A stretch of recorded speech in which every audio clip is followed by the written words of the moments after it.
guys, this is Heather. Alright, I am celebrating my love for Canada today because I am sharing with you a recipe for some incredibly delicious and healthy snack bars, and they are the work of two of my fellow Canadians.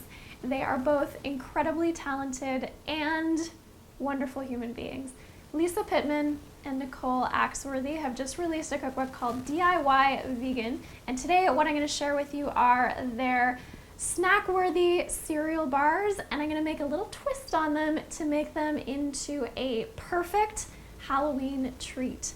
Whether this is for you and your friends to snack on while you're giving out treats at the door, whether this is to give to your kids before they go out trick-or-treating so they don't eat too much junk, however you want to do it, these are going to be a perfect thing to have around during the Halloween craziness. I've got everything ready to go over here, and I'm just going to get started into making these and tell you a bit more about the book while we go. There is going to be a giveaway, and for today's recipe you do not need this blend tech that's sitting right there, but I'm leaving it in because I'll tell you something exciting in a few minutes. So I have some puffed brown rice in my bowl here, 2 cups, and then I'm going to add a cup of rolled oats. I don't have quite a cup, but luckily cereal bars are very flexible, so you can change around the ingredients that are in here to suit your needs. And I'm going to change a few things as we go through this, and I'll tell you exactly what we're going to do. Next up is to add a bunch of nuts and seeds and dried fruit. So what you can do is I have some trail mix here that's just slivered almonds, hazelnuts, raisins, and dried cranberries. So I'm going to use some of that. What they've put in here are chopped pecans, dried cranberries, pumpkin seeds, and hemp hearts. And so you can basically just add up what's in there and use whatever kind of nuts, seeds, and dried fruit you like. I'm going to use some sunflower seeds, which is what they recommended if you don't want to use chopped pecans, if you have a nut allergy or you're avoiding nuts for some other reason. And I do have some straight pumpkin seeds, so I'm going to add some of those. And there we go. So I've got 1 cup. Now I just need another 1/3 of a cup, so I'm going to add some raisins and some dried cranberries, and I do also have some hemp hearts. Hemp hearts are wonderful for omega-3. If you don't want to use hemp hearts, if you can't find them, then you can just use sunflower seeds or ground flax seeds or chia seeds, which would be lovely as well. And now we're moving on to the wet ingredients. I'm going to start with coconut sugar, which they specify, and I love that they specify this. You can see that coconut sugar is pure and unrefined. An unrefined but just as civilized alternative to cane sugar. That's the tagline for this company, but no matter what company you can find it from, coconut sugar is fantastic. It's unrefined, and it's also supposed to be low glycemic, so it is listed as being okay even for diabetics. Similarly, brown rice syrup is low glycemic. It uses, or the sugar in here is, see if it says on here, I believe it's maltose. Instead of glucose or fructose, this has maltose because it's a malted sweetener, and it'll come out looking like a really thick kind of syrup, maybe a little like the texture of honey. It is not nearly as sweet, which is great because it means that it is much lower glycemic than any other kind of like maple syrup or even agave. Brown rice syrup, lovely stuff. It is quite sticky though, so you might need to get your spoon to get this out. Then we're going to add a little bit of coconut oil, 3.5 tablespoons, which is not very much considering the amount of bars that we're going to make here. A lot of people worry about coconut oil as a source of saturated fat, but it's actually a healthy source of saturated fat. It's a different form of saturated fat than animal fat, and it does not have the same effect on your triglycerides, on your blood cholesterol, on anything like that. It's absorbed differently by your body, so it is totally fine to use, and they've actually found some amazing health benefits from coconut oil. So what you're going to do is mix this all together, add a little bit of sea salt, and put this on the heat so that it dissolves and melds together nicely, because for most of you, this coconut oil is going to be really solid.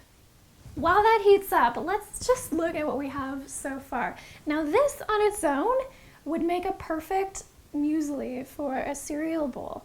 And everything in here is amazingly healthy. You've got puffed brown rice, which gives you vitamin E, lots of fiber.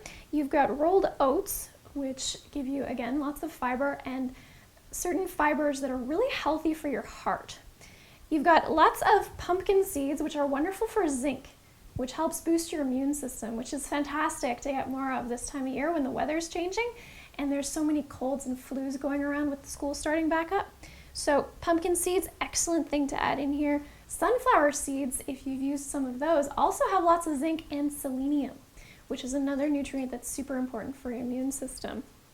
And dried fruit makes it sweet without having to add too much sugar. So we've used those low glycemic sweeteners and included some dried fruit in here to make it even sweeter without having to add too much sugar like you would find in a commercially made bar.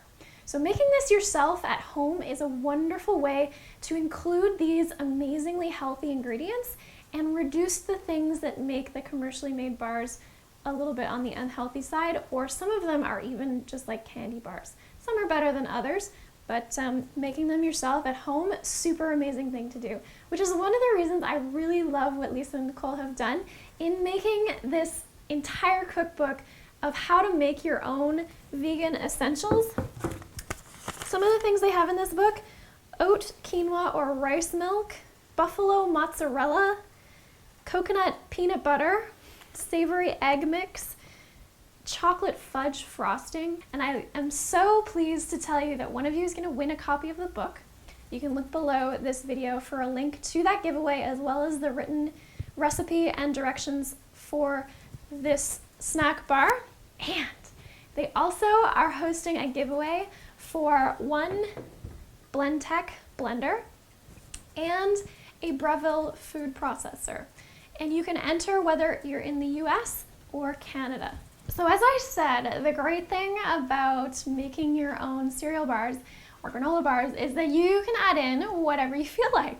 So I wanted to make these a little more Halloween specific, so I'm gonna add a few little tidbits of my own. Everything around Halloween seems to be pumpkin spice centered, so I'm gonna add a bunch of spices because I love using cinnamon, nutmeg, allspice, not only for their amazing flavor, but they help, cinnamon in particular, helps regulate blood sugar swings. So if you use some cinnamon in here, it might help lessen these sugar cravings, as well as adding nutrients. A lot of people don't think about it, but spices have small amounts, I mean, we don't use very much of them, but they have small amounts of nutrients in them, including small amounts of protein and some of the amino acids that we might not be getting elsewhere. So I've got cinnamon, nutmeg, allspice, and ginger. And add as much or as little spice as you enjoy. I like a lot, so I've put quite a bit of ginger on there. Now, to make it more Halloween-like, let's get some chocolate in here. So I've got some raw cocoa nibs. For those of you who like to be purists, you can just do that. I'm also going to add some dark chocolate. You can do dark chocolate chips. I couldn't find any in the store today, so I'm just going to break up part of a chocolate bar and have chocolate chunks. Now, my mixture over here with the coconut sugar, brown rice syrup, and coconut oil has melted and is combining pretty nicely. Now, the directions say to put the wet into the dry, but I'm gonna be bad and reverse it simply because my pot is bigger than my bowl. So I'm just gonna toss this in here. And this is still warm, so my chocolate might melt a bit, which is kind of cool, because then it'll spread out a little more in the mix. So just mix that together.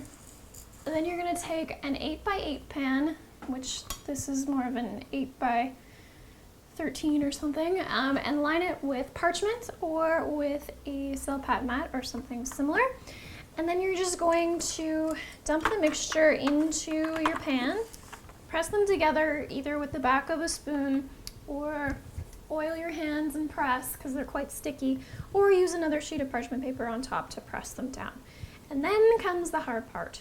You have to put these babies in the fridge and wait 1 hour for them to set before you can cut them up and eat them. All right, I managed to wait an hour and there they are. And they're looking very solid. The nice thing about using parchment or a mat is that you can pick stuff up after. And now I'm going to cut them up very carefully with just a regular knife. And let me just cut off a corner to try a bite.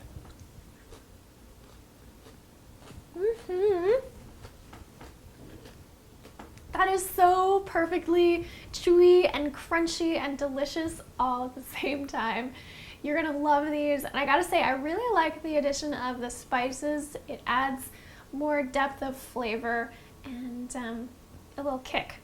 So give these a try. Click the link down below this video to get the recipe and enter the giveaway for this fantastic book, DIY Vegan, and also enter Lisa and Nicole's giveaway for the Blendtec and the Breville food processor if you're in Canada or the US. Give me a like if you like this idea and if you think you're gonna make it either before or during or after Halloween. And be sure to subscribe to my channel to get new videos every single week. Thanks guys, I'll see you next time.